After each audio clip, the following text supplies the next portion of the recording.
Hi everybody, Eli Magids, real estate advisor, Charlotte, North Carolina. I thought this week's video wasn't apropos to put out a wild and fancy video because of what we're going through now, the entire country, the entire world, with this coronavirus. Now, how is the coronavirus affecting Charlotte, and how is it affecting Charlotte real estate? Well, I'll tell you, it is affecting Charlotte real estate. It is affecting me personally. I don't know about everyone else, but I see around the country that there are people who were going to purchase homes who are now holding off. They see the stock market dropping. They are in no rush to purchase a home. I've had clients call me up and tell me, we're just going to hold off for the time being and see what happens. The country's definitely going to go into some sort of a recession. We don't know how long that's going to last. It can be 2 months, it could be 3 months. Restaurants, bars are being closed down, movie theaters, casinos. Here in Charlotte, things are quiet. Costco is crazy. There's not much left there. But for the most part, I see a slowdown in the real estate market, at least temporarily. There are sellers who don't want buyers walking into their houses, or if they do, they want them all hand washing and disinfecting. I don't know how many buyers are out there running to open houses. I don't know how many sellers want to have open houses.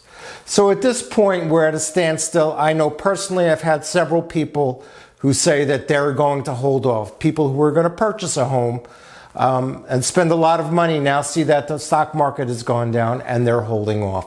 So it's definitely going to affect the market, whether it's going to be for 2 months or 3 months or 4 months. We don't know. Okay? I know that there are 100 people a day coming to Charlotte. So I think that the market is pretty strong. I think that we have very low interest rates. So there are buyers who are eager to go and jump in and buy a house. It's just going to be a matter of timing, and time will tell what's going to happen with the market. But the most important thing is to keep calm, keep clean, do what they are telling us to do. Let's stay apart from each other. Let's try and flatten this curve so that our healthcare system doesn't get overwhelmed, so we can take care of the people who are sick and who are going to get sick. And hopefully we have a fairly quick resolution of the situation. To help with your psychological needs, I'm attaching a small video that my sister, who is a psychologist in New York City, put out there.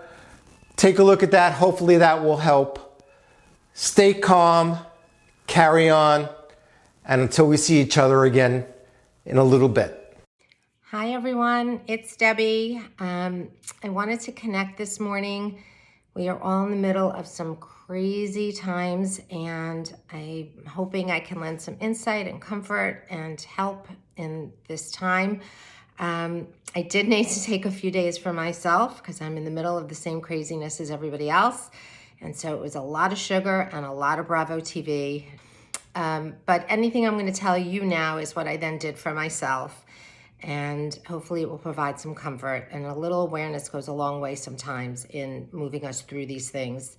So I wanted to start by just explaining sort of at the core of good mental health is how strong our defenses are against the ultimate fear that we have no control.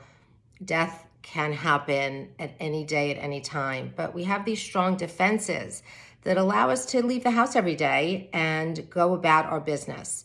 The last time I saw this happen is during 9/11, and during this pandemic, it's 9/11 on steroids, with how quickly our defenses that protect us from that knowledge got knocked down, and everybody's emotions are running very high. And listen, what's also being taken away now is we all have some control issues in us, and we have routines and structure that help us have some sense of control in our lives. And Right now, that's being taken away from us as well. And why you're seeing a run on toilet paper. People are just trying to grab at what they can control in a very untenable, out of control time. And what's happening is people's anxiety is going through the roof, or people are getting very depressed, or people are going numb as if this is too big of a deal and they shouldn't even be this concerned. And all three of those are under the category of symptoms. Anxiety, depression, and numb are not feelings. They are symptoms that you're not letting yourself feel the emotions. And what would those emotions be? Fear, helplessness is at the core of it, a lot of sadness. And I'm telling you, if you can find a way to reach the emotions and feel them and hopefully cry them out, then your anxiety will go down, the depression will lift, and you won't be numb, but you'll be in very uncomfortable feelings. And I do think that that's what we need to do. And I started to let myself feel. And for me, it's early in the morning. It's not necessarily when I meditate. If I'm on a treadmill, I feel my feelings a lot. For me, sitting in my bed and putting on a certain type of TV show that evokes my emotions gets me going, and then I can cry for like an hour. Sometimes it's really good music that hits a chord. Whatever your thing is, give yourself some space, and if you can get to your emotions, this will go a little bit more smoothly for you. Also, in our divided times, I mean, we all know what we've been going through in our country, and this is a time that maybe we can all get united and battle this together. And I'm hoping that there are lessons for the other side once it's done, that we all actually need one another, and we need to be more united as a nation. And that's the global message. The smaller message is, I hope we can all learn something for ourselves too.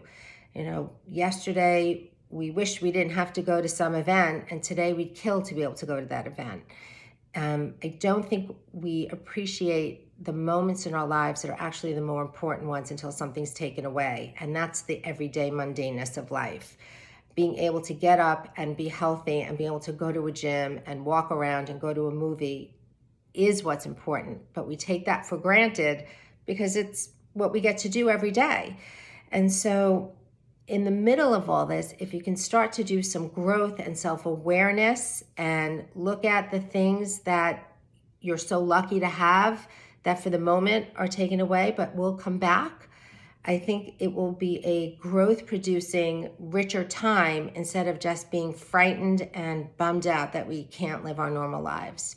And, you know, do keep in mind, as my late father would say, and he was the rock for me and my whole family and anyone around him, he would be calm and he would say, it's all going to be okay and this will pass, and things like this have happened in cycles in the world and we all will come out okay. And so I take that to heart and I believe that. And I am sending lots of love to everybody, and I'll see you soon. Bye.